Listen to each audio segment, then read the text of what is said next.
Nosso evangelho de hoje gira em torno da providência divina. Ou muitas e muitas vezes a gente fala somente a palavra, a providência.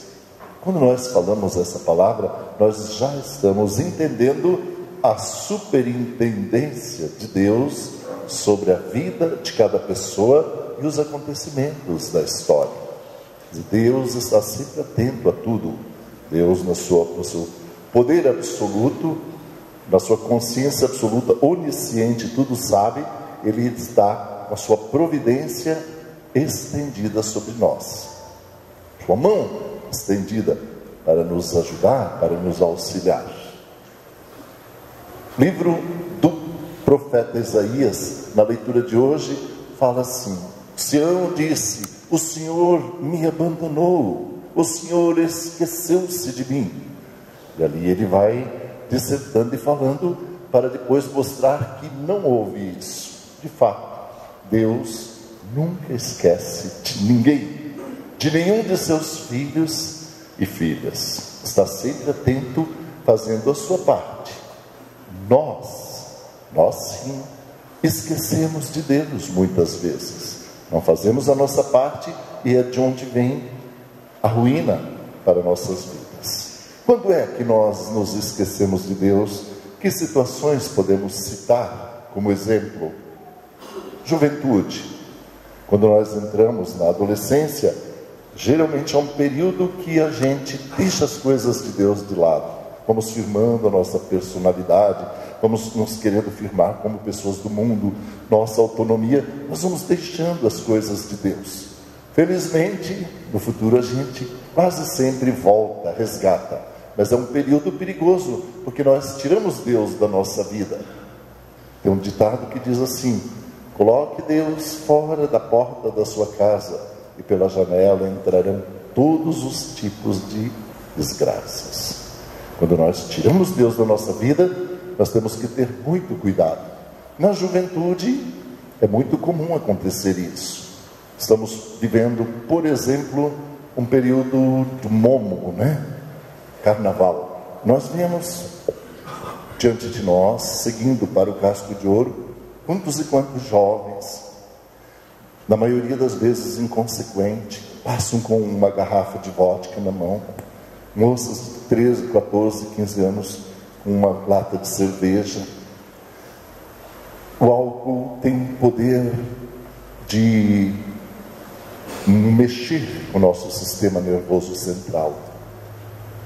O nosso cérebro, com álcool, ele muda. Os valores morais caem todos. A consciência deixa de existir. E nós cometemos muitos e muitos erros. É bem visto que depois do carnaval, quantos problemas nós temos. Quantas famílias choram por isso, aquele acidente. Pessoas que dirigiam embriagadas, de moto, de carro, se acidentaram, morreram outras vezes. Mulheres que aparecem grávidas, claro, os valores morais baixam, deixam de existir. Tudo é permitido para quem está sob o efeito de alguma droga forte, ou de álcool.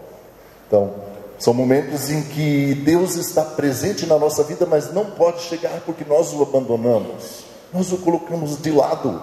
Nós colocamos apenas o prazer, as nossas ideias, os nossos valores.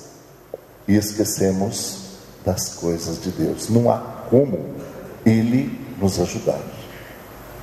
Situações também que acontecem, que nós, às vezes, pode acontecer de tirar Deus da nossa vida, é quando existe muito, muito dinheiro. Claro que não generalizamos isso, mas acontece. Pessoas que ficam muito, muito ricas vão precisar defender o patrimônio, aumentar esse patrimônio, desfrutar do dinheiro que tem e acabam deixando Deus de lado da sua vida. Então, a providência está querendo sempre agir na nossa vida e na nossa história. Mas nós temos que nos abrir à providência de Deus. Sua mão sempre estendida diante de nós. Mas, se nós não estendermos a nossa mão, nada pode acontecer. Volto a dizer, tirar Deus da nossa vida, da nossa casa, pela nossa porta, pela porta do nosso coração, pelas janelas entrarão tudo aquilo que não é bom para nós. Deus fala através de Jesus Cristo frases bonitas no dia de hoje. O Evangelho diz assim: olhai as aves do céu, olhai os lírios do campo, eles não trabalham, nem fiam, nem tecem, Deus provê. E realmente Deus provê. As aves do céu recebem de Deus tudo o que precisa. O lírio, as flores apresentam toda a beleza. Deus provê tudo. Para o homem a mesma coisa. Deus provê, proverá sempre. Porém, nós temos que ser prudentes. Na nossa vida, no nosso dia a dia, nós temos que observar que com o nosso trabalho, com nossa mente, com o nosso coração, vamos construindo a nossa história. Devemos observar que para termos saúde, temos que ter uma boa alimentação. Se nós entrarmos naqueles pecados capitais, por exemplo, da gula, por mais que a providência tente, nós vamos nos acabar com excesso de comida, com comidas erradas. Vamos viver tão pouco quando poderíamos viver muito. Se nós não formos previdentes, pessoas que esbanjam, os perdulários, tudo que recebe, Deus ajuda, vamos progredindo, vamos tendo prosperidade, mas se nós não zelarmos, não fizermos a economia, não que devemos acumular, mas devemos ser prudentes, guardar um pouco. Amanhã pode surgir uma doença, um filho precisa estudar fora, a família tem uma necessidade, nós temos sempre essa reserva. Então, isso também chama-se providência de Deus, dá as condições para nós guardarmos aquilo que precisamos para o futuro. O futuro se abre diante de nós e nós temos que ter prudência em relação a ele. Porque o passado nós conhecemos, o presente nós estamos vivendo, mas o futuro não. Então, a providência de Deus também manda que nós sejamos previdentes, que sempre não sejamos pessoas que gastem tudo o que ganham. Guardemos um pouquinho para o futuro.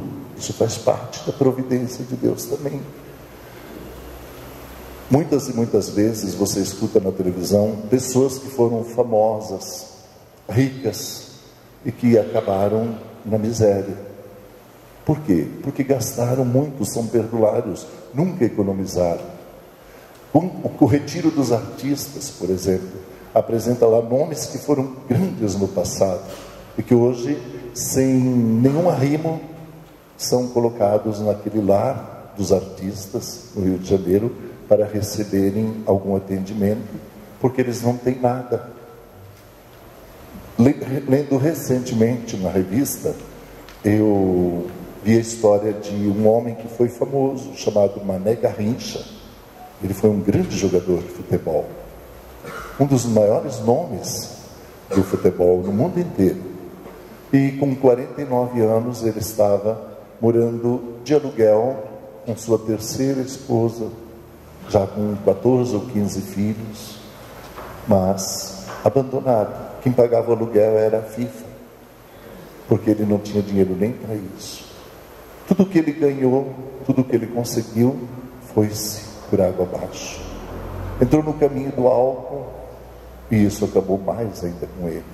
Com 49 anos, cirrose, câncer, e o fim de um homem famoso que teve tudo. Em Florianópolis, a nossa congregação tem uma grande casa que acolhe pessoas deficientes, físicas, mentais. São 80 leitos. Chama-se Orionópolis Catarinense. Temos em outros estados, outros países também.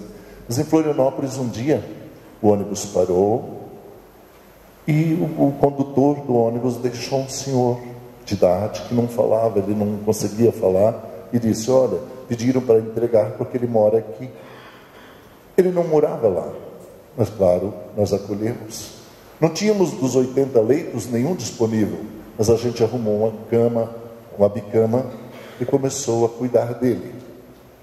Havia um bilhete no bolso dele, Geraldo, e nós passamos a chamá-lo de Geraldo. Pouco Poucos meses depois descobrimos que ele tinha tuberculose e o internamos no hospital. Ele ficou 6 ou 7 meses em tratamento, ficou bom, voltou para o convívio. Mais ou menos 2 anos depois, passam visitantes que visitavam a nossa casa, a gente vivia através de doações, e olha e diz: mas esse aqui é o Geraldo? Nós dissemos: sim, parece que o nome dele é Geraldo, nós o chamamos de Geraldo. O senhor o conhece? É claro que eu o conheço. O que é que ele está fazendo aqui? Eu disse: ele mora aqui, um ônibus deixou aqui. Quem era esse Geraldo? Foi um dos maiores jogadores da seleção brasileira, década de 40 e 50. Um dos homens mais ricos, fez muito dinheiro.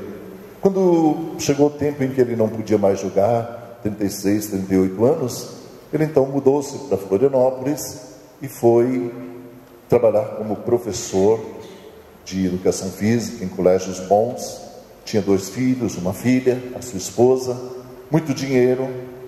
Naquele tempo, década de 60, viajava de Florianópolis para São Paulo de avião. Ora, nesse período, hoje é fácil, tranquilo, mas na década de 60, pessoas que viajassem de avião é porque tinham muito dinheiro.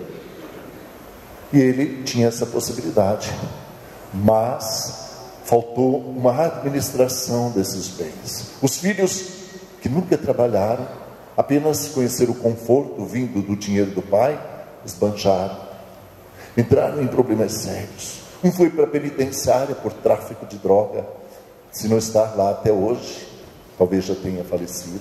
O outro, por causa também de problemas de envolvimento com drogas, foi morto. E a filha se isolou, cuidou, a mulher foi para o hospital, não saiu mais do hospital, ficou lá até morrer. A família se desintegrou. Faltou uma administração, faltou um pouco de cuidado com os bens para garantir o futuro. E ele então, doente, foi para a casa da filha. Os filhos não gostavam do que viam, tinham vergonha e o abandonaram. Esse foi o fim dele.